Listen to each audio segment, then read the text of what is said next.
क्या उपयोग है। इसके लिए परमात्मा ने हमारे अंदर जो जो व्यवस्था की है वो अतीव सुंदर है और बड़ी मेहनत लेकर के ये व्यवस्था की गई और सारी तैयारियां अंदर जुट गई थी। लेकिन जिस वक्त मनुष्य को स्वतंत्रता दी गई, जब मनुष्य ने अपनी गर्दन ऊपर उठाई और जो पूर्ण मानव हो गया, तो उसने अपने स्वतंत्रता को भी पा लिया था। उसके अंदर जो दोनों शक्तियां जिसके बारे में मैंने कल बताया था, ईड़ा और पिंगला की शक्ति, ईड़ा जिससे कि हमारा अस्तित्व एग्जिस्टेंस बनता है और पिंगला के जिससे हम सृजन करते हैं, क्रिएटिव होते हैं, ये दोनों ही शक्तियां कार्यान्वित होने के कारण हमारे अंदर मन और बुद्धि या मन और अहंकार नाम की दो संस्थाएं तैयार हो गई। ये संस्थाएं आप अगर देखें तो सर में दो बलून के जैसे हैं, जो कि आपको यहाँ दिखाई देंगी कि सर में दो बलून के जैसे हमारे अंदर बन गई। इसे अंग्रेजी में ईगो और सुपर ईगो कहा जाता है। ये दोनों संस्थाएं जा करके जब सर में बिल्कुल बीचों बीच जाके आपस में भिड़ गई, तो वहाँ पे घनीभूत होने के कारण वहाँ की जो तालू की हड्डी है, इसे कि फॉन्टेनेल बोन कहते हैं, वो कैल्शियम से पूरी तरह से जुट गई, माने कैल्सीफाइड हो गई। माने जो वो नरम हड्डी थी वो एकदम सख्त हो गई। ये होने के कारण ही आप मिस्टर ये हैं, आप मिसेस वो हैं, आप मिस वो हैं। इसी कारण आप सब में जो अहम पना है कि मैं ये हूँ, मैं वो हूँ, मैं ये हूँ, ये सब इसी वजह से आ गया, क्योंकि आप सब उस सर्वव्यापी शक्ति से अलग हो गए। इससे पहले जो कुछ भी आपकी उत्क्रांति हुई, माने आप एक कार्बन एटम से ले करके इंसान होने तक जो भी आपकी उत्क्रांति हुई, जो भी आपका इवोल्यूशन हुआ है, वो अपने आप होते रहा और वो आपके सतर्कता में नहीं हुआ, आपके कॉन्शियस माइंड में नहीं हुआ। मैं बीच बीच में अंग्रेजी शब्द इस्तेमाल करूंगी, तो जिनको बहुत अच्छे से हिंदी नहीं भी आती वो भी समझ पाएंगे। कॉन्शियस माइंड में माने आपके सतर्क चित्त में ये बात नहीं आई कि आप किस तरह से अमीबा से इंसान बने। यह आपने जाना नहीं, यह अनजाने में ही होता रहा। लेकिन इसके आगे का जो उत्क्रांति का पद है, इसके बाद जो आपको पाने का है, वो आपको जानना जरूरी था। अगर आप न जानते तो न तो आप परमात्मा को जानते, न उसकी मेहनत को जानते, न ही उसकी शक्ति को जानते, न ही उस शक्ति को आप कार्यान्वित कर पाते। इस दशा में जब आ गए, इस विशेष दशा में, इस प्रौढ़ावस्था में, इस मैच्योरिटी में जब आप आ गए, तभी आपको वो पद मिलने वाला है जिसे आप अपनी सतर्कता में जानेंगे, अपनी कॉन्शियस माइंड से जानेंगे। आप इसको जानिएगा कि हम कुछ और हो गए, हमारे अंदर कुछ बदल आ गया और इसीलिए स्वतंत्रता आपको दी गई।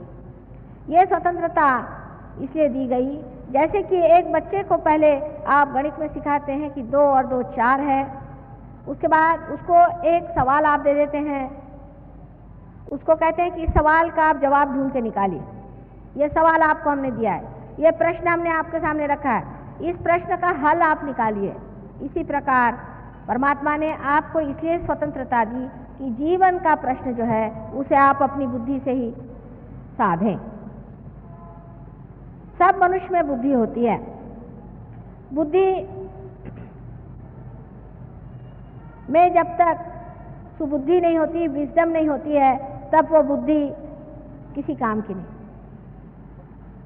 सुबुद्धि भी मनुष्य में होती है, जन्मता ही उसमें सुबुद्धि भी होती है, लेकिन मनुष्य अपनी स्वतंत्रता में इसे खो बैठता है।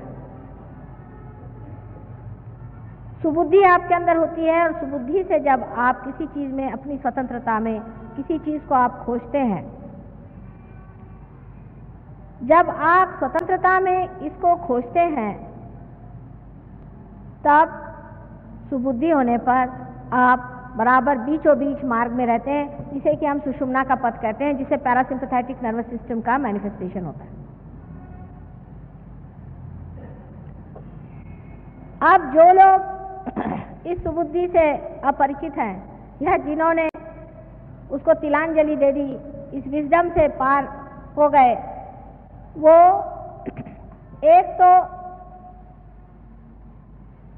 राइट हैंड साइड की तरफ बहुत जाते हैं या लेफ्ट हैंड साइड की तरफ बहुत जाते हैं। अब इस लेफ्ट हैंड की ओर हमारा अतीत है, हमारा अतीत, हमारा पास्ट लेफ्ट हैंड की तरफ में। जो कुछ हमने आज तक किया है वो सब हमारे लेफ्ट में है, हमारी ईड़ा नाड़ी में पूरा की पूरा स्थित है। इसी से जो संस्था बनती है, जिसे कि हम मन कहते हैं या सुपर ईगो कहते हैं। आपने बहुत बार सुना हो, लोग कहेंगे मेरा मन नहीं चाहता ना, ये मन है क्या? ये मन आप नहीं है, ये मन है। लोग कहते हैं भाई मेरा मन नहीं चाहता है करने को। ये आपके बचपन से बैठे हुए संस्कार, बचपन से बैठे हुए दिमागी जमा खर्च और पूर्व जन्म के भी बैठे हुए जितने भी आपके अनुभव हैं, सारे ही आपके लेफ्ट साइड में बैठे हों। अच्छे बुरे सब तरह के आपके लेफ्ट हैंड साइड में बैठे। और आपके राइट हैंड साइड में आपका भविष्य है। राइट हैंड साइड में आप जो सोचते हैं आगे का, ये करने का है, प्लानिंग करने का है, ऐसा करने का है, वहाँ जाने का है, इसे मिलने का है, ये सारा कुछ आपके राइट हैंड साइड में होता है।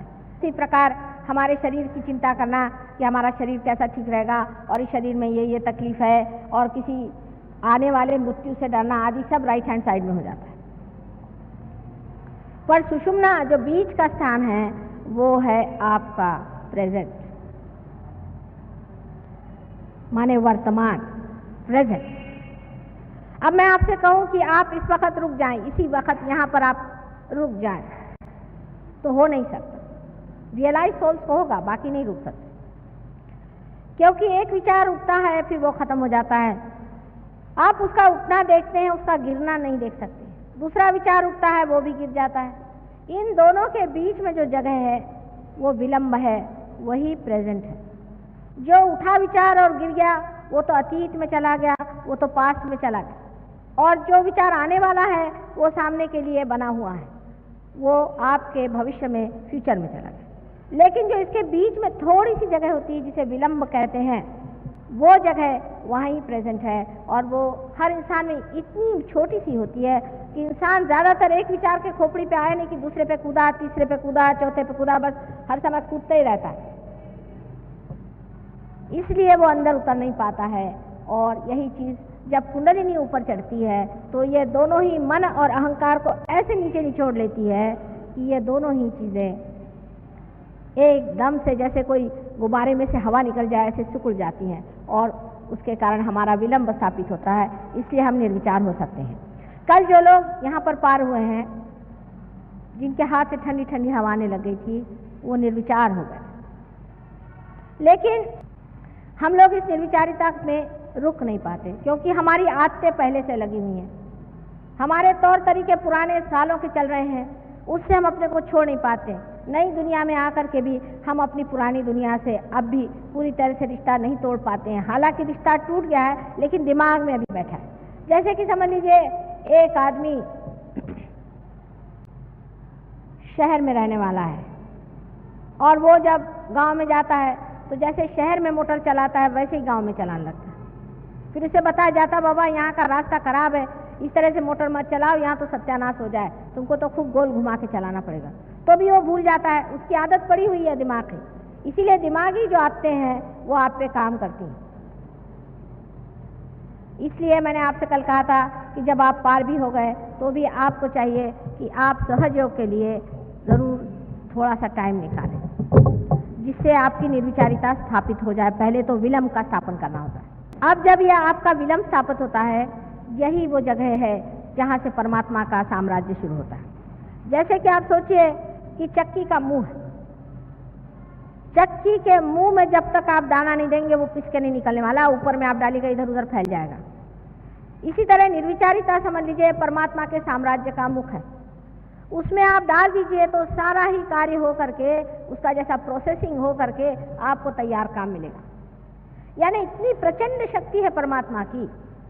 क्या आपको कोई प्रश्न है? अभी यहाँ पर एक साहब आए हुए हैं, वो मॉरिशस के रहने वाले हैं, बहुत बड़े साइंटिस्ट हैं और उन्होंने डॉक्टरेट की, बहुत सालों से मेहनत करते रहे, उनकी डॉक्टरेट किसी तरह से पास नहीं कर रहे थे, और विषय उन्होंने बड़ा सुंदर लिया था कि शराब का क्या असर होता है हमारे ऊपर। उसमें सहयोग की दृष्टि से भी बहुत विचार विनिमय हुआ, लेकिन उनका माँ मैं तो हार गया इन लोगों से, ये तो मेरा देखते भी नहीं। मैंने कहा अच्छा तुम्हारा थीसिस तुम लेके आ जाओ। तो लेके आए, मैंने उसे पढ़ा वढ़ा कुछ नहीं, मैंने कहा भाई अभी इसका तो टाइम नहीं है, बस मैंने उसे उठा करके और उस चक्की के मुंह में दे दिया, और आपको आश्चर्य होगा दूसरे दिन वो डॉक्टर हो गए। दूसरे ही दिन, एक शब्द भी इसमें से झूठा नहीं। उस चक्की के मुंह में डालने का एक प्रयास शुरू हो जाना चाहिए, करते करते वही फिर आदत हो जाती, फिर हम कहते हैं अच्छा भगवान पे छोड़ दो। आप कितना भी कार्य कर लीजिए, लेकिन अगर वो परमात्मा पे छोड़ा नहीं है तो उसका फल पता नहीं कहां से जाके क्या निकला है। जब आप विचारों के चक्करों में घूमते हैं तब आप कार्यान्वित रहते हैं। अब इसी वजह से मनुष्य ने जब अपनी स्वतंत्रता पाली तो उसने दो काम शुरू किए। शुरू में तो उसने ये कहना शुरू कर दिया कि ये नहीं करो, वो नहीं करो, यहाँ नहीं जाओ, वहाँ नहीं जाओ। खासकर वेस्टर्न देशों में बहुत ज़्यादा डिसिप्लिन करो, अगर सवेरे जाना है तो ग्रे रंग का सूट पहनो, रात को जाना तो काले रंग का पहनो, शराब पीना है तो इस बोतल से पियो, फलाने का एक उसका एक अलग से एक ग्लास लाओ, उसके ऐसे कांटे चम्मच रखो, इसके साथ में ये कपड़ा पहनना चाहिए। मार खोपड़ी खा लिया अपनी, उसका कोई अंत है? पागल जैसे लग गए। हर एक चीज का उन्होंने ऐसा तरीका बनाया कि आदमी पगला जाए, खाना ना खाना हुआ एक आफत हो गई। चीज है तो उसके लिए प्लेटर अलग लाओ, फलाने के लिए अलग लाओ। अपने देश में भी ऐसे रिचुअलिज्म बहुत हो गए। यानी परमात्मा की प्रार्थना करना, परमात्मा को अपने को समर्पित करना, ये छोड़ के उसके दुनिया भर के रिचुअलिज्म हमने निकाली, और उसमें इतनी बेवकूफियां हमारे देश में भी हमने की है कि जिसकी कोई हद नहीं। उसका उदाहरण एक बताऊं कि जैसे कि संकष्टी होती है अपने यहाँ, जिस दिन श्री गणेश जी का जन्म हुआ है, उस दिन उपवास करना।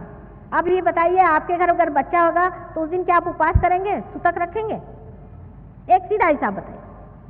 एक रीजनिंग लगाना चाहिए ना, आदमी को सोचना चाहिए क्या हम इस तरह से करेंगे? हमारे घर अगर बच्चा हुआ तो भाई हम शोर करेंगे, उस दिन ढोल बजाएंगे, लोगों को पेड़े खिलाएंगे, खूब मौज करेंगे, मेजबानी करेंगे, और श्री गणेश जब पैदा हुए तो उस दिन जा करके आप उपवास करें। ये इस तरह की अजीब अजीब चीजें। फिर ये कि मंदिरों में जाना, फिर मंदिर में ब्राह्मण बैठे हुए हैं, बड़े 420 हैं पक्के, मालूम है इनका कोई चरित्र नहीं, कुछ नहीं, जाके उनके सामने उनके पैर छूना। आपके पैर के धूल के बराबर भी नहीं है, पर वहां बैठे हैं मंदिर में तो उनके पैर छूना। फिर वो तीला लगाना और सवेरे 4 बजे उठ करके सबको परेशान करना, चीखना, चिल्लाना, धर्म के नाम पे हर तरह की परेशानी डालना। हर एक धर्म में, कौन सा धर्म ऐसा नहीं जिसमें तमाशे नहीं किए? जैन धर्म लो तो भगवान ने बचा रखे। जैन धर्म में जो जो तमाशे इन्होंने किए हैं भगवान ही बचा रखे। एक बड़े भारी जैनी मुनि मेरे पास आए, मैंने कहा भाई ये क्या कर रहे हो तुम लोग, कि उसके चंवर के हिलाने के पैसे दो, और उसके पीछे में वो मूर्ति के पीछे में खड़े होने के पैसे दो, उसके पैसे दो, उसके पैसे दो। ये कोई तरीका है? जैसे वो शादी होती है, बारात में दूल्हा आता है तो उसके घोड़े के पैसे दो, उसके गाड़ी के पैसे दो, ऐसे भगवान के सब चीज के आप पैसे देते बैठे हुए हो। इस तरह की अजीब सजीब चीजें हमारे धर्म के नाम में बन गई। क्रिश्चियन धर्म में तो और भी सत्यानाश, कुछ पूछे ही नहीं। पहले आपको मालूम होगा कि पोप साहब ने वो निकाले थे परवाने, ये लो वो लो और परवाने करो। अभी भी वही चला, हर एक चीज में पैसा। जहां जाइए वहां पैसा लेना और इस तरह की चीजें करना। फिर आप जानते हैं नन्स बनाना, फिर उनके बाल कटवाना, फिर उनको हर तरह से उनके शरीर को तकलीफ देना। ये किसने बताया? अपने यहाँ भी बहुत है। कोई वो हो गए सन्यासिनी हो गए, कोई सन्यासी हो गए तो एक पैर से खड़े हुए हैं, कोई सर के बल खड़े हुए हैं। ये कोई परमात्मा को खुश करने का तरीका है? आप ही बताइए। अगर आपका बेटा आपके सामने ऐसा करे तो आप तो मर जाइएगा परेशानी से कि क्या पगला गए कि हुआ था इनको, ये ऐसा क्यों कर रहे हैं? किसने बताया आपको कि आप अपने को इतनी तकलीफ दीजिए, इतने परेशानी में डालिए, रात दिन यहाँ मुसलमानों में पकड़ के कोड़े मारो, चिल्लाओ, चीखो, ये किसने बताया? इस तरह के तमाशे रिलीजन के नाम में न जाने कितने अंट-शंट बातें हो गई जिसकी कोई हद नहीं। तो उसका रिएक्शन हो गया, जब बेवकूफ़ी हद तक पहुंच गई तो उसका रिएक्शन हो गया। साइकोलॉजिस्ट आए, वो अपने बड़े अक्लमंद समझते हैं, हमारे मराठी में कहते हैं उल्टावर से शहाणे। उन्होंने समझाना शुरू कर दिया कि साहब ये तो ठीक नहीं है, आप कंडीशनिंग कर रहे हो, अपना सब व्यक्तित्व ही खत्म करे दे रहे हो, ये नहीं करो, वो नहीं करो, तुम्हारा लिबरेशन कैसा होगा, तुम सब इनहिबिटेड हो, तुम्हारे अंदर ये हालत खराब है, वो हालत खराब। चलो साहब, अब ये सवारी कर चुके, अब दूसरी सवारी शुरू हुई, अब दूसरी सवारी पे लग गए। एक तरफ से तो इन्होंने ऐसा विकृत मन तैयार कर लिया, धर्म के नाम पे, डिसिप्लिन के नाम पे दुनिया भर की चीजें कर करके, और लोगों में इतनी विकृति आ गई, बिल्कुल जिसको कहते हैं अनैसर्गिक, कृत्रिम, बिल्कुल आर्टिफिशियल चीजें आ गई। और दूसरी साइड में इन्होंने जो शुरू कर दिया कि साहब कुछ नहीं, किसी परवाह नहीं, भगवान नाम की चीज नहीं है, कोई नहीं, हमको कोई मतलब नहीं। 12 साल का बच्चा हो गया तो माँ बाप से कोई मतलब नहीं, माँ बाप भी छोटा बच्चा पैदा हो गया उसको दूसरे कमरे में डाल देंगे। औरतें फ्री हो गई, आदमी फ्री हो गए। भाई फ्री क्या हो रहे हो, किससे हो रहे हो? आप एक शरीर के अंग प्रत्यंग हैं, आप फ्री कैसे होंगे? जैसे मेरी उंगली इसमें से छटक के कह दे कि मैं फ्री हो गई, तो इसका क्या अर्थ निकलता है ऐसे उंगली का, जो मरी हुई उंगली है? फ्री तो आप तब होंगे जब उसको जानिएगा जिसके अंदर आप बसे हुए, उस शक्ति को जानिएगा जिससे आप प्लावित। तो हुआ क्या कि पहले तो आपने अपने को धर्म के नाम पे सर्वनाश कर लिया, और अब दूसरे तरफ शुरू हुआ धर्म के नाम पे सर्वनाश करो। अंधा धर्म इतना मूर्खता से पाला गया, उसके बाद इस तरह की महामूर्खता दूसरी तरफ शुरू हुई कि भगवान है नहीं। इससे जो असल में थे लोग, उनका ही नाम बदनाम हो गया। माने लोग सब कहते हैं ईसा मसीह भी नहीं थे, और ईसा मसीह थे तो वो ठीक आदमी नहीं थे। माने क्या कोई हद होती है? आप उनके पांव के धूल के बराबर नहीं है, आप उनको कैसे जज कर सकते? लेकिन कौन बात करे, क्योंकि ये तो अहंकार के घोड़े पे चढ़ बैठे। आपने देखा होगा कि जब आदमी में अहंकार चल जाता है तो उसकी खोपड़ी खराब हो जाती है। एक कहानी है कि कुछ देहाती लोग एक मिनिस्टर साहब से मिलने गए, तो उनके पीए साहब हमारे अपनी शान बगा रहे थे। तो बेचारे देहाती को समझ में आया, उन्होंने कहा कि साहब आप क्यों इतने बिगड़ रहे हैं? कहना आपको पता नहीं मैं पिए हूँ? कहना हमको पहले पता देते आप कि आप पिए हुए हैं तो हम आपके सामने नहीं आते। तो जिसके ईगो चढ़ जाता है वो पिए हुए आदमी जैसा था, उसको समझ में नहीं आता है। उसके पास अगर सत्ता हो गई तो उसको तो ऐसा लगता है कि वो घोड़े से भी जल्दी चल रहा है। घोड़ा तो पीछे रहेगा, या ऊपर ही दौड़ते रहता है बिगाड़ घोड़े के। अजीब पागलपन के नमूने आप लोगों ने देखे होंगे, मुझे बताने की जरूरत नहीं। कोई आदमी फोन पे बात करता तो फौरन पता हो जाता कि कहाँ की चिड़िया है ये। बात के ढंग में, बातचीत में, हर एक चीज में उसके अंदर अहंकार ऐसा जोर मारता है कि उसको पता ही नहीं चलता। आप लोगों के अहंकार में अभी तक उतनी वो नहीं आई है चुस्ती जितनी हमने वेस्ट के लोगों में देखी। उनका तो अहंकार ऐसा उन पे जमा बैठा हुआ है कि वहाँ का एक साधारण मजदूर भी इस तरह से बात करता है कि लगता है ये कौन से पागल खाने से चला है भाई।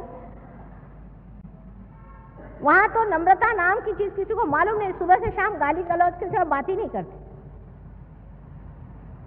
कम से कम अपने देश में सभ्यता है, कम से कम बोलने में लोग सभ्यता से बात करते हैं। नसीब है मैं मराठी में हिंदी में बोल रही हूँ, ये लोग सुनेंगे नहीं।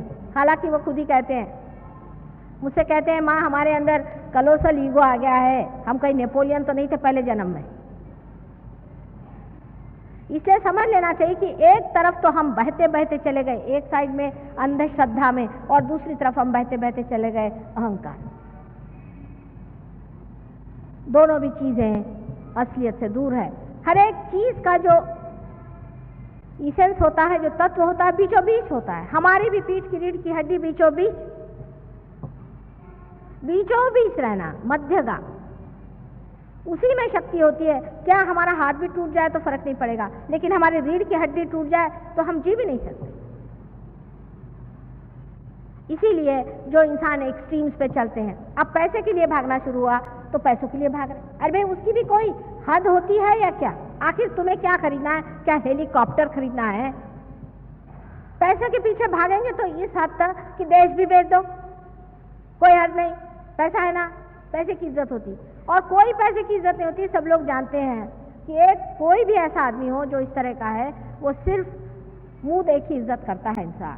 जैसे ही उसकी पीठ फिरती है, कहते देखा है ये ब्लैक मार्केटियर जा रहा है, ये मां चोर है, परसों जेल से छूटा है।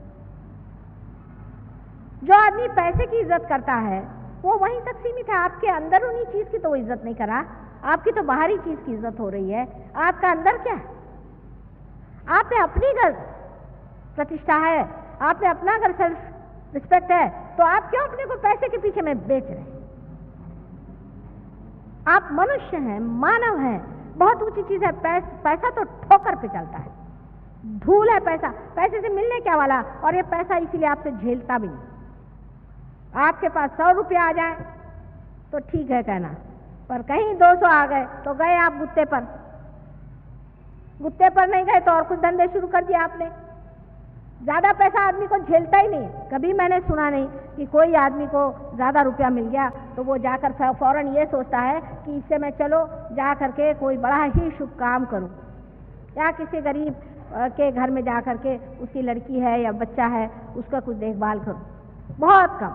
ये ऐसे भी जो लोग करते हैं वो मतलब उनके पास लाखों रुपया का उसमें से एक पाई निकाल करके वो देंगे और कहेंगे मेरा नाम आप छापिएगा जरूर।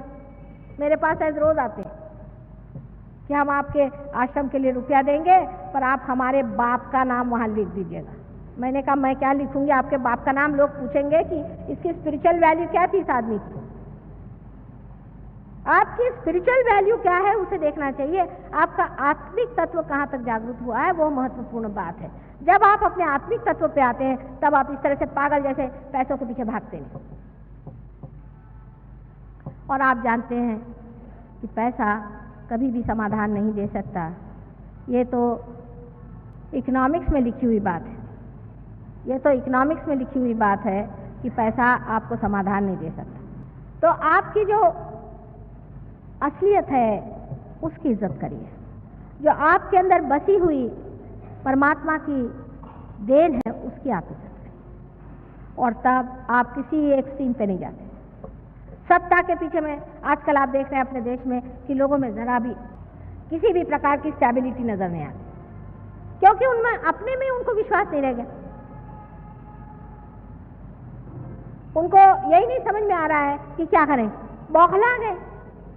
उनका बेस ही कोई नहीं रह गया, कोई उनके तत्व नहीं रह गए, क्योंकि वो तत्व से बहुत दूर चले गए हैं। और उस तत्व के दूर जाने के लिए उनको कोई भी घबराहट नहीं होती, क्योंकि उनका अहंकार उससे पूरा होता है। इसका फायदा बहुत लोग उठाते हैं। इस तरह के जो लोग डामाडोल होते हैं उनका बहुत लोग फायदा उठाते हैं। अब आप कहिएगा कि माता जी आजकल तो सभी लोग इसी प्रकार के अपने देश में हो गए हैं। सबका जो है वो अहंकार इतना बढ़ गया है कि लोग किसी भी तत्व में विश्वास नहीं करते। नहीं करेंगे तो भुगतेंगे। जो मनुष्य अपने तत्व में विश्वास नहीं करता वो भुगतेगा। हर एक ने भोगा है, और जो नहीं करेंगे वो सब भोगेंगे। हिटलर अपने को समझता था कि वो दुनिया को नचा देगा। उस जमाने में तो उसको ऐसा लगता था कि वो जो करे सो कायदा। उसका उन्होंने तो भोगा ही, उनके सारे देश ने भोगा और आज तक भोग रहे। इसलिए याद रखना चाहिए कि पहले ये मैं कहूँ कि तुम बेटा भोगो, बेहतर मैं ये कहूँ कि तुम अपना जो आनंद है उसे भोगो, अपना जो सुख है उसे भोगो, अपना जो तत्व है। ये भी एक शान की चीज है कि आदमी अपने तत्व पे खड़ा है। इससे बढ़ के और क्या शान हो सकती है? आपके पास 4 मोटरें नहीं हो तो क्या फर्क पड़ने वाला है? उससे क्या आपका चला जाने वाला है? लेकिन कम से कम दुनिया में लोग ये तो कहते हैं कि तत्व के आदमी हैं। अगर है दुनिया में तो ये तत्व के आदमी हैं। ऐसे तो 1000 खटमल पैदा होते हैं और मर जाते हैं। आप अगर वाकई में कोई इंसान है तो अपने तत्व पे आपको रहना चाहिए। और जब आप अपने तत्वों पे रहते हैं तो बहुत से लोगों का ये भी उसमें गड़बड़ हो जाता है कि बड़े तत्वनिष्ठ हुए तो सबको सोचते हैं डंडा मारते फिरो। तत्वनिष्ठ माने उनको लगता है 4 बजे सवेरे उठना बड़ी तत्वनिष्ठता है। ये ऐसे तत्व नहीं है। तत्व बहुत ही अंदर से जानने की चीज है। सबसे बड़ा तत्व है प्रेम। सबसे बड़ी ऊंची चीज है प्रेम। और जिसने इस तत्व को नहीं पहचाना वो बाकी के जो दिखाऊ तत्व है जिससे आप दुनिया भर की गर्दन घोटते फिरिए। आपको उपास करना है, उपास करते रहिए। दुनिया भर को आप क्यों स्काउट बनाए हुए हैं? सारे दुनिया भर को स्काउट बनाने की क्या जरूरत है कि सबको आप गर्दन घोटे हुए हैं? अपने यहाँ ऐसे भी बहुत सारे लोग निकल आए हैं कि सबका जीवन मुश्किल कर दे। सहयोग में आपको सहज रहना चाहिए। सहज सहज माने जैसे आप हैं वैसे नहीं। कोई आपको असहज भावना नहीं करने की। कोई आपको जरूरी नहीं कि आप लंगूर बन के घूमिए, या कोई जरूरी नहीं कि आप बड़े भारी अंग्रेज साहब बन के घूमिए। आप हिंदुस्तानी हैं, हिंदुस्तानी ढंग से आप रहिए। हिंदुस्तानी इंसान जैसे रहते हैं वैसे रहिए। आप अंग्रेज हैं, आप अंग्रेज जैसे रहिए। मुश्किल काम है, लेकिन हाँ। अब उन लोगों के यहाँ क्या हो गया कि एक एक्सट्रीम पे चले गए, अब दूसरा एक्सट्रीम शुरू हो गया। वहाँ के लोगों ने कपड़ा ही पहनना छोड़ दिया। जितना उन्होंने कपड़ों का पहले महात्म्य किया था, अब उसके फलस्वरूप ये हो गया कि वो कहते चलो फटे कपड़े पहनो। यहाँ से फटे कपड़े वहाँ पे एक्सपोर्ट होते हैं, आपको पता ही होगा, जिसमें बड़े बड़े पैक्स लगे हुए हैं, वो बड़े अच्छे माने जाते हैं वहाँ।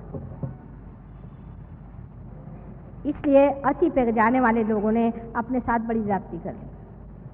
अब बहुत लोगों को है कि काम है मुझे बहुत, मैं काम करता हूँ।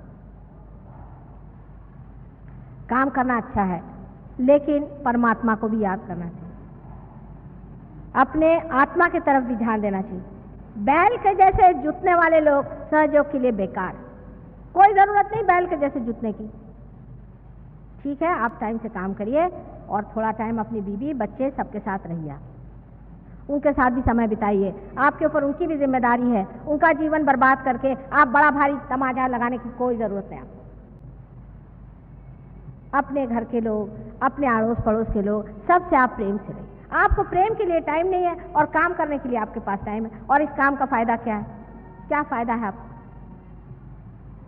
हमने बड़े बड़े देख लिए तीरंदाज इसमें, जिन्होंने बड़ी बड़ी पोजीशन ऑक्यूपाई करी। जब वो रिटायर हुए तो जो कुर्सी खिसकी तो वो तो एकदम रसातल में पहुंच जाते। कोई पूछता भी नहीं एक बार जाकर कि आप कहाँ बैठे हुए हैं।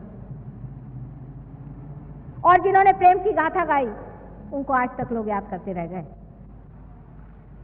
ऐसे अनेक आप उदाहरण जानते हैं। जितने भी साधु संत हो गए, चाहे जैसे भी गरीबी में रहे हो, आज भी लोग मत्था टिकाने उनके दरबार पहुंचते हैं।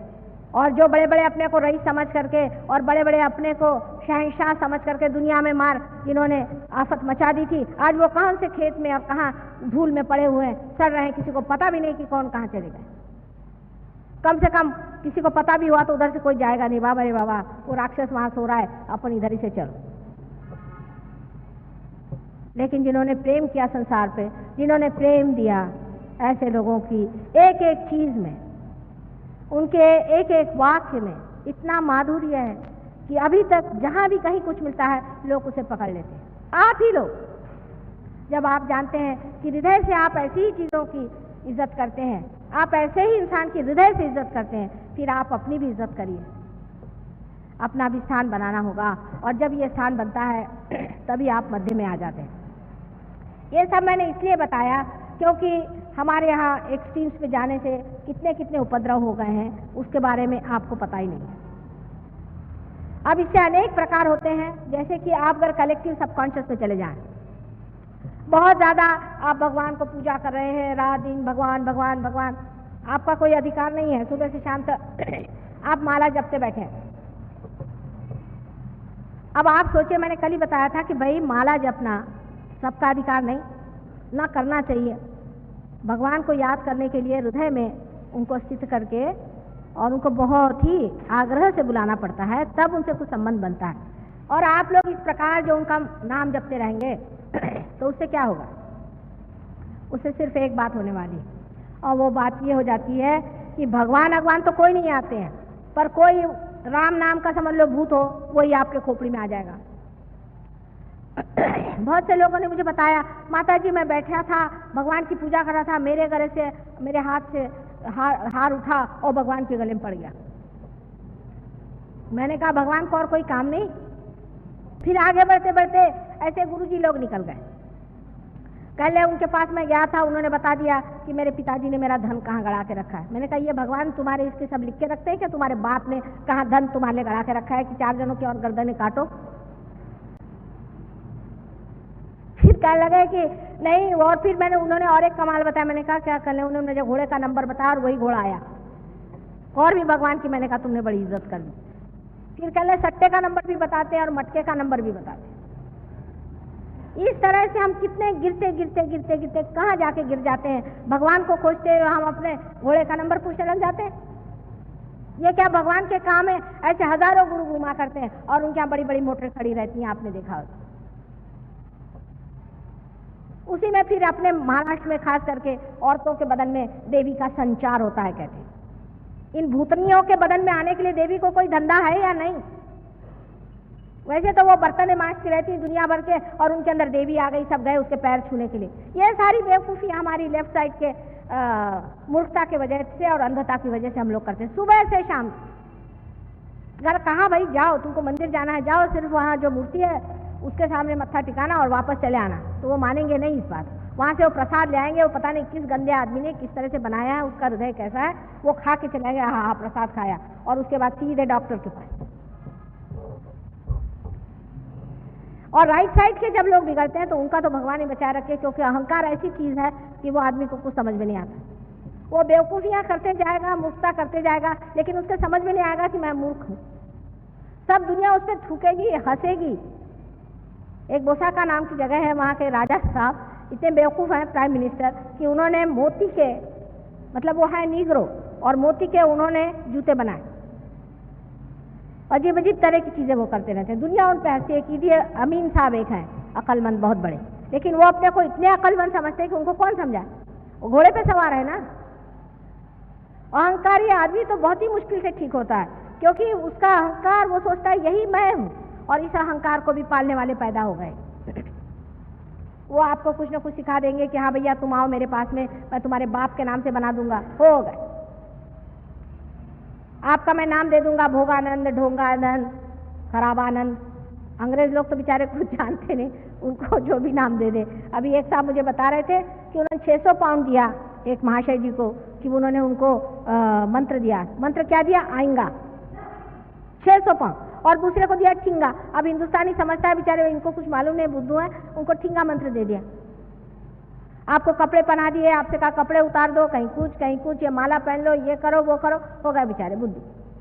अब वो अहंकार के चक्कर में उनको ये नहीं समझ में आता कि भाई माला पहनने से कोई परमात्मा मिलेगा।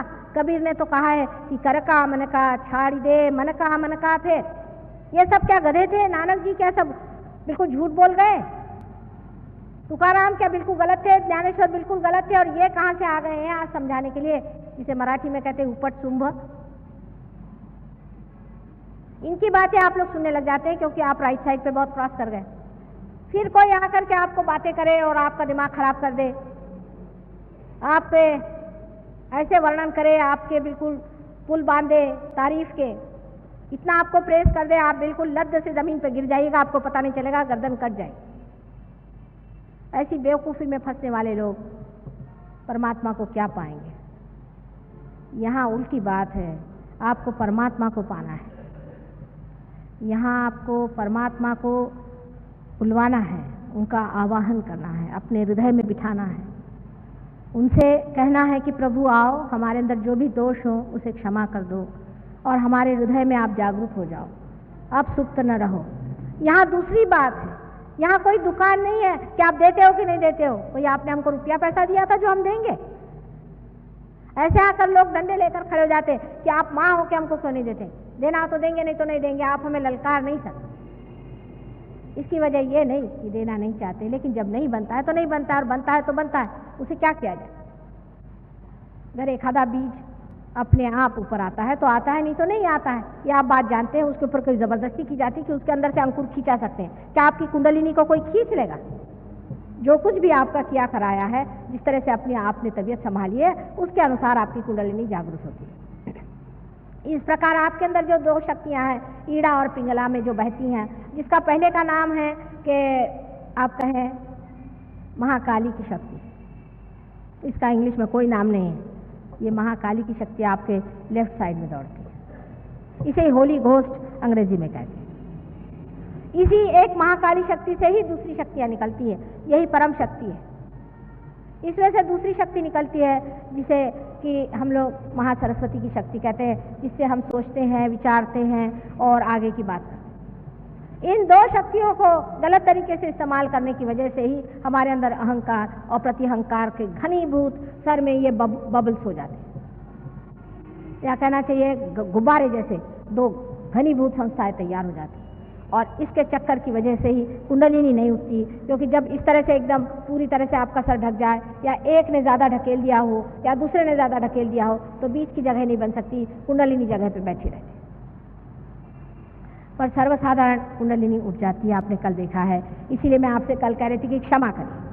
अहंकार का इलाज है क्षमा करना। अगर आपको गुस्सा आए, जैसे ही गुस्सा आए आप एक शब्द कहें कि क्षमा। कोई अगर बोले समझ लो आप बहुत क्विक टेम्पर्ड हैं, बहुत हॉट टेम्पर्ड हैं, बहुत ही ज़्यादा, आपके नाक पे कहते हैं कि नाकाचा शेंडाला राग अस्तु, नाक के ऊपर में यहाँ आप पे गुस्सा बैठा हुआ। ऐसे आदमी को यह करना चाहिए, जैसे आप में गुस्सा है तो आप उसे कहते ठहरिए ठहरिए ठहरिए, 3 मरतबा उसे कहिए, या आप उसे कहिए क्या कहा आपने, क्या कहा आपने, क्या कहा आपने, और फिर उसके बाद आप कहिए क्षमा। कोशिश करके देखिए, गुस्सा आपका कम हो जाएगा। लेकिन ज़बरदस्ती गुस्से से जूझने की ज़रूरत नहीं है। गुस्से की जूझने की ज़रूरत नहीं। जिस आदमी के अंदर गुस्सा दबा हो, चाहे निकला हुआ है, जिसमें गुस्सा करने की आदत है, इसका मतलब है उसका अहंकार दुखित है, उसका अहंकार परेशान है। इसलिए आदमी को पहले अपने को क्षमा करना चाहिए और फिर दूसरों को क्षमा करना चाहिए। और क्षमा इसीलिए बहुत बड़ा एक साधन भगवान ने हमें दिया हुआ है, जिसके कारण हम अपने अहंकार को पा सकते हैं। अब हमारे मन को जीतने का कौन सा तरीका है? एक तो क्षमा से हम अपने अहंकार को जीत सकते हैं, और अपने मन को जीतने का तरीका ये है कि जिस चीज़ को बहुत ज़्यादा देखने का मन करता है, जिस चीज़ को बहुत ज़्यादा पाने का मन करता है, उधर से अपने मन को कहना क्या बेवकूफ़ी लगा रखी है,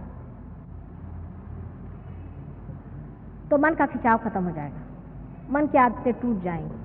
आदतें तोड़ने के लिए सबसे अच्छा तरीका यही है कि जिस चीज़ का बहुत मन चाहता है उसे कहना अच्छा जरा आप बैठे रहिए, बहुत आपको देख लिया हमने। लेकिन ऐसा नहीं होता है। अधिकतर लोग कहेंगे कि भाई मैं तो भाई असली घी खाता हूँ और तो कुछ नहीं खाता, मैं तो भाई ऐसा है मेरा कि मुझे तो बढ़िया एकदम खाने के लिए चाहिए। हमारे यहाँ खाना पीना ज़्यादातर मन में होता है।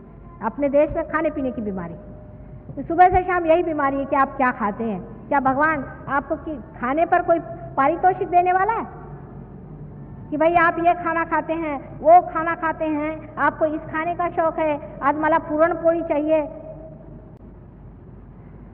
इसमें अपनी शान बघारना कितनी बेवकूफ़ी की बात है। मुझे ये अच्छा लगता है, मुझे वो अच्छा लगता है, इस तरह से जबान से कहना भी क्या शोभनीय है।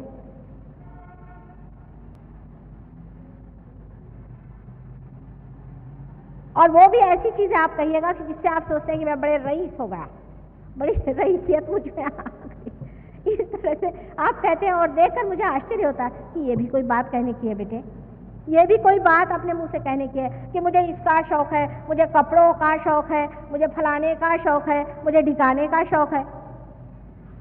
परमात्मा की नज़र में ये सब चीज़ें क्या होंगी आप ही बताइए। आप परमात्मा की जगह खड़े होकर सुनिए कि अगर कोई आदमी आपसे बताए कि मुझे इसका शौक है, उसका शौक है, फलाना है, हमारी अम्मा बहुत अच्छा खाना खिलाती हैं, वो ढिकानी है, वो कुछ नहीं बनाती, हमारी अम्मा बहुत अच्छी है।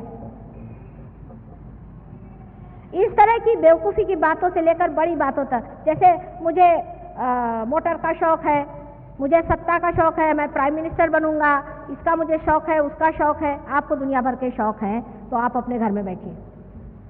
परमात्मा के साम्राज्य में ऐसे शौकीनों की कोई जगह नहीं।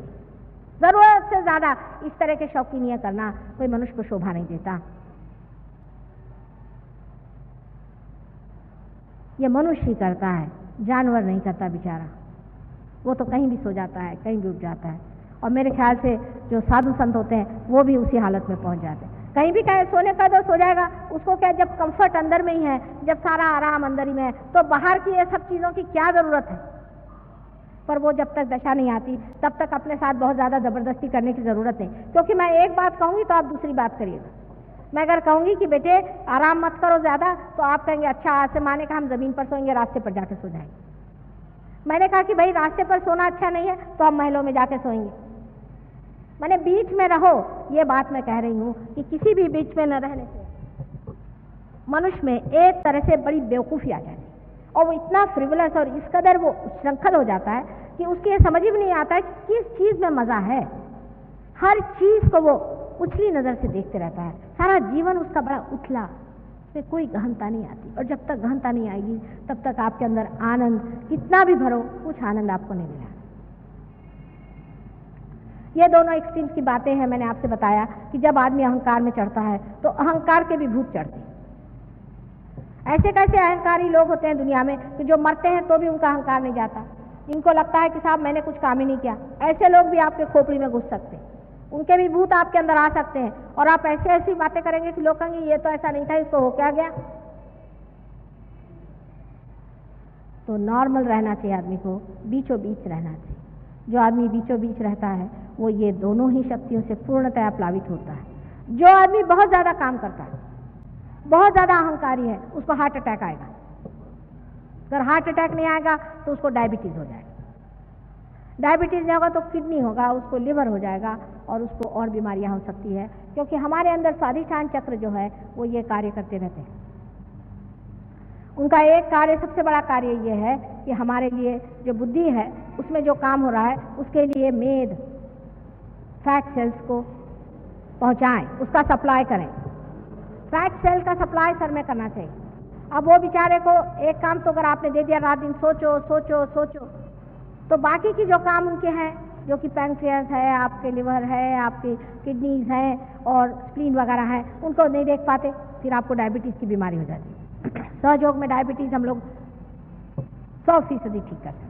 अगर आप पार हो जाएं और हमारी बात सुने तो 100% आपका डायबिटीज़, किडनी सब ठीक हो सकती है। पर आपकी अगर किडनी एक बार आपने मशीन में डाल दी तो हम नहीं ठीक कर सकते, और इसलिए हमें आप क्षमा करें। मशीन में चीज़ जाने से वो मर ही जाती है, फिर हम नहीं ठीक कर सकते, तो इसलिए हमसे नाराज़ होने कौन सी बात है। हम कोशिश करेंगे लेकिन बेकार में परेशान करने की कौन सी बात।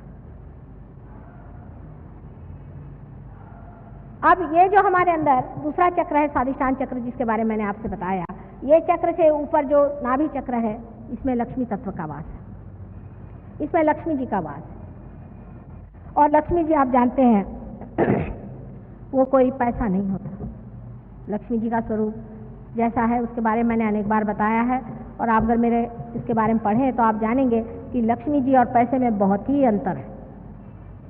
सबसे बड़ी चीज़, लक्ष्मीपति वो होता है जो मन से बहुत संतुष्ट होता है, जो दूसरों को देता है और जिसके आश्रय में अनेक रहते हैं, जो कमल के जैसे अपने ऊपर वस्त्र परिधान किए हुए हैं, और जो अत्यंत हृदय से भी कमल के जैसा बहुत ही ज़्यादा वार्म, बहुत ही ज़्यादा सुगंधित होना चाहिए।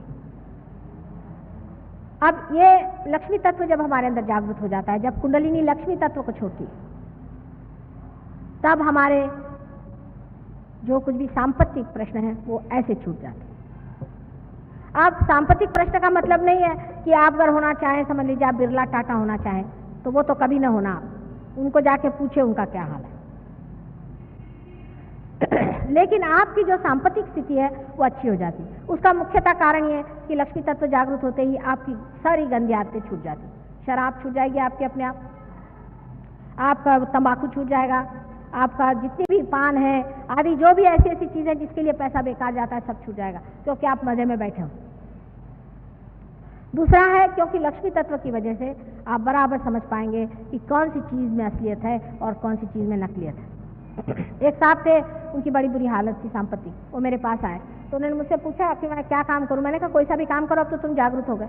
मैंने कहा तुम लकड़ी का काम करो। कल है मैंने तो कभी लकड़ी देखी भी नहीं। मैंने कहा तुम शुरू तो करो।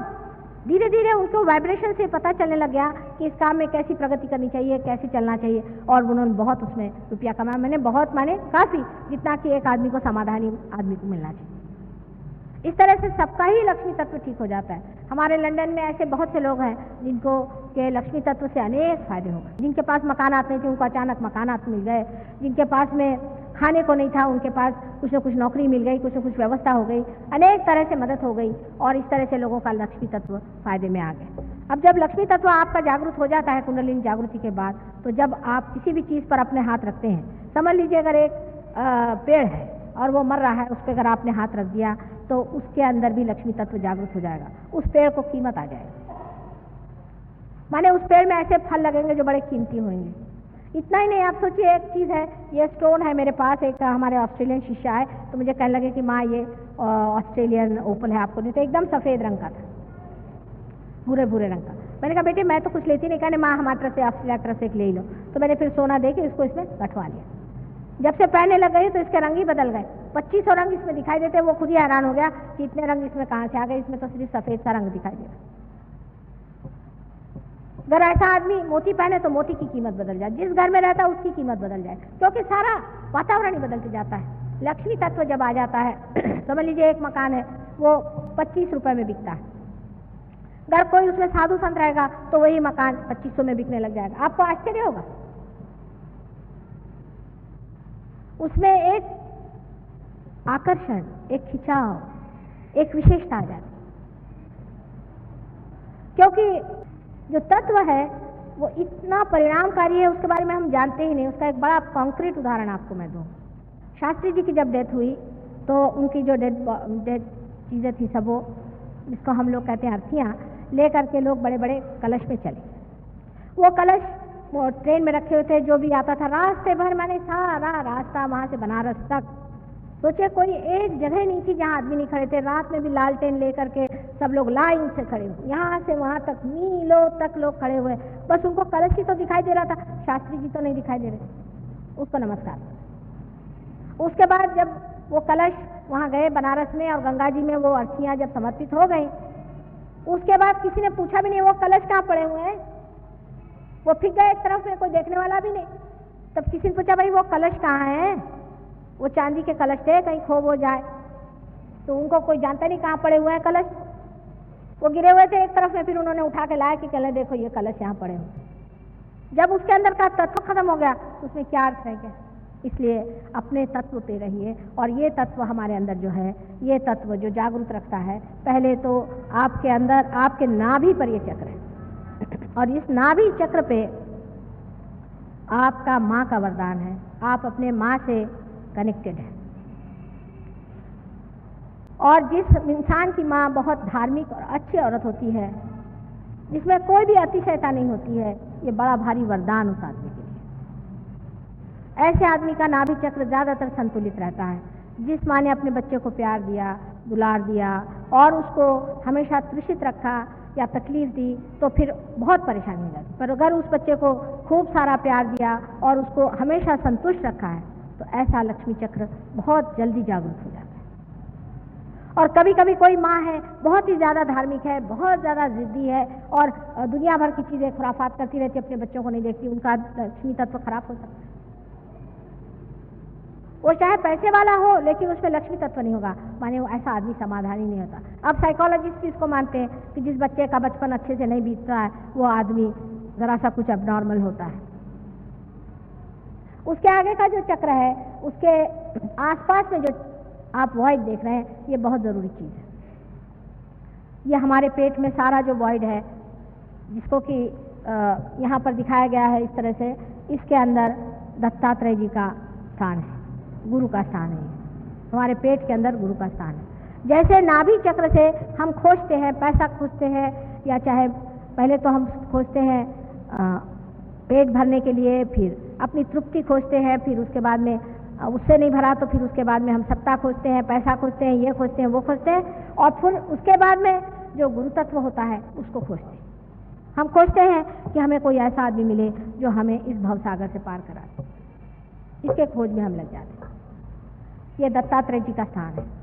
आदिनाथ, जब आपने तो सुना ही है आदिनाथ का नाम, मच्छिंद्रनाथ का नाम, आदिनाथ जी ने जैनी लोग भी मानते हैं। उन आदिनाथ से लेकर सब दत्तात्रेय के अवतरण हैं, और ये अवतरण मुख्यतः 10 अवतरण हम मानते हैं मुख्यतः, पर ऐसे तो अनेक हुए हैं। ये 10 अवतरण में मोहम्मद साहब भी हैं। दत्तात्रेय ही हैं साक्षात मोहम्मद साहब। यानी हम लोग ऐसे हैं कि हम साईनाथ को मानते हैं, हाँ वो भी बिल्कुल दत्तात्रेय ही थे, शिरडी के साईनाथ दत्तात्रेय थे। लेकिन अगर कोई हमसे कहे कि मोहम्मद साहब भी दत्तात्रेय थे तो नहीं मानेंगे। आखिर साईनाथ भी तो मुसलमान थे, फिर आप उनको क्यों मानते? उनको हम मानेंगे पर मोहम्मद साहब को हम नहीं मानेंगे। मोहम्मद साहब भी वही थे, नानक भी वही थे, जनक भी वही थे, ये सारे हमारे वॉइड के अंदर होते हैं। और जब किसी आदमी को इसमें दुविधा लगती है, जब सर्वधर्म में वो एकता नहीं देखता है, तब उसे पेट की बीमारियां हो जाती हैं। इसलिए आपको सबको समझ लेना चाहिए कि दत्तात्रेय का तत्व क्या है। कल देखिए कितने तो भी दत्तात्रेय के शिष्य यहाँ आए थे और इतने सारे दत्तात्रेय के शिष्यों को भी सबको पेट की बीमारी थी। वजह क्या थी? वजह यह थी कि दत्तात्रेय कोई हिंदू नहीं थे, नहीं वो मुसलमान थे, वो धर्मातीत, उनका कोई धर्म ही नहीं है। धर्म से परे धर्म उन्होंने बनाया, जो खुद उसको बनाते हैं वो कैसे हो सकते? जब तक ये भावना हमारे अंदर पूरी तरह जागृत होती। साईनाथ ने खुद कहा है कि किसी भी धर्म की निंदा करना ये महापाप है, लेकिन कितने लोग साईनाथ के शिष्य इस बात को मानते हैं? और ये ही हमारे अंदर गुरु तत्व है जिसे हमें जानना चाहिए। और आपको मैंने बताया जैसे मोसेस थे, अब्राहम थे, ये सभी एक ही गुरु तत्व से पैदा हुए और ये गुरु तत्व हमारे अंदर भी बसा हुआ है। इस गुरु तत्व को जागरूक कर लेने से हम ही अपने गुरु हो जाते हैं। ये कुंडलिनी के जागरण से हमारे अंदर जागरूक हो जाता है। उसके बाद का जो चक्र है, जो कि ऊपर में आप देख रहे हैं, इसे ये हृदय चक्र है। मैं जल्दी बताऊंगी क्योंकि टाइम कम है, क्योंकि कल दूसरा सब्जेक्ट लेने को। ये हृदय चक्र है। हृदय चक्र में जो बीचों बीच जगह है, ये जगदम्बा का स्थान है। जो जगत की जननी है उसका स्थान है, दुर्गा जी का स्थान। जब आदमी में इनसिक्योरिटी आ जाती है, जब वो असुरक्षित महसूस करता है, तब उसका ये चक्र पकड़ता है। बहुत सी औरतों को जिनको ब्रेस्ट कैंसर वगैरह बीमारी होती है, वो इसी चक्र के खराब होने से, अगर वो अरक्षित अपने को महसूस करती हैं, वो देखते हैं कि उनका आदमी जो है वो गलत रास्ते पे चल रहा है या उनका कोई ठिकाना नहीं, उनके बच्चे ठीक से नहीं, कोई ना कोई वजह से जो अरक्षित यहाँ महसूस करती हैं, उनको ये बीमारी हो। डरपोक औरतों को ये बीमारी हो सकती है। ये चक्र उनका खराब हो जाता है जो अपने को अरक्षित महसूस करते हैं। जब कुंडलिनी जागृत होती है, तब जगदम्बा आपके अंदर जागृत हो जाती है और वो आपका संरक्षण करती है। उनके संरक्षण के अनेक तरीके हैं। जैसे कि आप जा रहे हैं, कहीं जाते जाते एकदम आपने देखा कि एक्सीडेंट हो गया, लेकिन आपके जाने की वजह से एक्सीडेंट टल जाएगा। आप अगर उस ट्रेन में है और आप अगर रियलाइज सोल है, तो सारी ट्रेन बच जाएगी, एक आदमी ने उसमें से मरेगा। ये अनोखा का अनुभव है, आप भी इसको देख के लीजिए। इसलिए जरूरी है कि आपका जो हृदय चक्र है वो ठीक कर दिया जाए। जिनका हृदय चक्र ठीक नहीं होता, उनको और भी अनेक बीमारियां लग सकती हैं, जैसे बुरी तरह का ब्रोंकाइटिस है, बुरी तरह की खांसी आदि, सब इसी चक्र के और इस चक्र के मिलाप से होती है। अब राइट साइड में जो अपना चक्र है यहाँ पर दिखाया हुआ, वो चक्र, उसमें श्री राम का स्थान है। जब ये चक्र हमारा खराब हो जाता है, श्री राम का चक्र, श्री राम मर्यादा पुरुषोत्तम, जैसे हम अपनी मर्यादाएं तोड़ लें, माने ये कि किसी वक्त भी उठे नहा लिया बेवकूफ जैसे, ये मर्यादा तोड़नी हुई कि नहीं हुई? लंदन में सारे हिंदुस्तानी लोगों को बीमारी है, 8:30 बजे नहा करके और दफ्तर चले जाएंगे और वहाँ लंग का कैंसर बहुत होता है, इसी चक्र के टूटने से होता है। ये श्री राम का चक्र है, इसके टूटने से आपको जो ये श्वास की बीमारी है वगैरह वगैरह बीमारियाँ होती हैं। इसकी बहुत सारी मर्यादाएं हैं। ठंड गर्म की मर्यादाएं संभालनी पड़ती हैं, राजकारण की मर्यादाएं संभालनी पड़ती हैं, सब श्री राम के चक्र से। आश्चर्य तो यह है कि जो लोग श्री राम का नाम लेते हैं, उनका हमेशा ये चक्र खराब रहता है, क्योंकि श्री राम ही उनसे नाराज है। रात दिन जाके आप उनकी खोपड़ी चाटते हैं तो नाराज तो होना ही हुआ ना। ऐसे चक्र को भी आप जागरूक कर सकते हैं और 25-25 साल का भी आस्थमा आपका ठीक हो सकता है अगर आपका ये चक्र ठीक हो जाए। अगर आपके पिता मर गए हों सडनली और आप पे उनका असर आया हुआ हो, तो वो भी इसमें दिखाई देता है, या आप अगर पिता होकर के कुछ आप में गड़बड़ हो, वो भी इसमें दिखाई देता है। जो कोई भी लंग की बीमारी है, ये ज़्यादातर राइट साइड के चक्र के पकड़ने से, हार्ट के राइट साइड से पकड़ने से ही होती है। अब उसके ऊपर में जो चक्र है यहाँ पर, ये विशुद्धि चक्र है। ये चक्र हमारे पीछे में यहाँ पर है, ये विशुद्धि चक्र जिसे कि हम सर्वाइकल प्लेक्सस कहते हैं, उसको देखता है। अब इससे 16 है, इसमें सब प्लेक्ससेस हैं, माने 16 इसकी कलियां हैं। अपने आँख, नाक, मुंह और गला, सोट, यहाँ अंदर के सारे मसल्स, जीभ वगैरह सब इससे कंट्रोल होते हैं। इतना ये इम्पोर्टेंट, बहुत ज़्यादा महत्वपूर्ण ऐसा ये चक्र है। लेकिन जिसका विशुद्धि चक्र खराब हो जाता है उसकी शक्ल ही खराब हो जाएगी, उसकी आंखें खराब हो जाएंगी। मतलब बाह्य की जो आंखें, जैसे जलन होना, आंख में लाली आ जाना वगैरह, सब इस चक्र के दोष से होते हैं। किसी किसी के दांत, उसमें तकलीफ हो जाती है, वो भी इसी चक्र के दोष से हो जाती है। किसी किसी की जिह्वा में तकलीफ हो जाती है, उससे हो जाती है। इस चक्र के भी दो भाग हैं, लेफ्ट और राइट। जो बीच का चक्र है वो राधा कृष्ण से स्थापित है, राधा कृष्ण का स्थान है यहाँ पर। और जो लेफ्ट का है ये उनकी बहन विष्णु माया जो थी उसके नाम से है। अब जो आदमी अपने मन में ऐसे विचार करता है कि मैं, मुझसे बुरा कोई नहीं है, मैंने ये पाप किए, मैंने वो पाप किए, उसका ये चक्र पकड़ता है। जिस आदमी का लेफ्ट चक्र पकड़ता है विशुद्धि का, उसको एक बड़ा उसमें दोष आ जाता है कि वो ऐसे तो बहुत अपने को दूषित समझता है, लेकिन जब बोलता है तो बिजली गरजती है। एक आधी शब्द बोलेगा लेकिन बड़ा ही सरकास्टिक, एकदम काट खाएगा। ऐसे तो ठीक बोलेगा लेकिन हमेशा टेढ़ा ही बोलते रहेगा, क्योंकि उसका ये जो लेफ्ट साइड का चक्र है ये पकड़ा रहता है।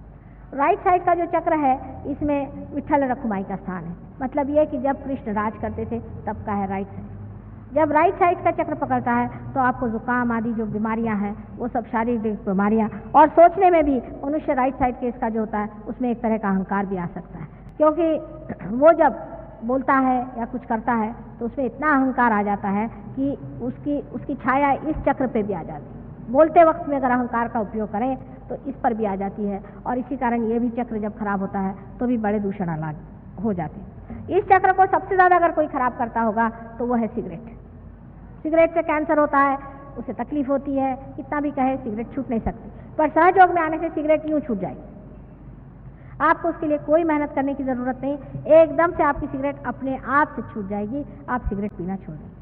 ये इस चक्र की बात है।